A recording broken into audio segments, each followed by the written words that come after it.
আসসালামু আলাইকুম। কেমন আছেন সবাই? কি ব্যাপার?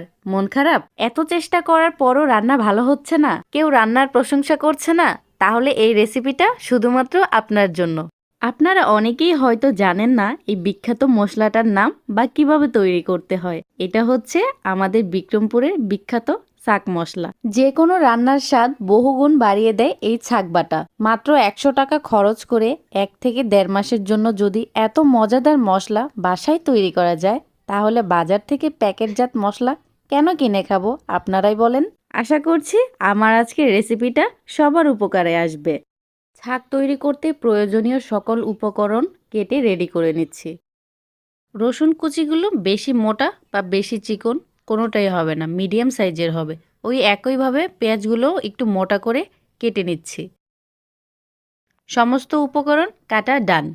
এবার চলে যাচ্ছি ভাজাভাজির পর্বে।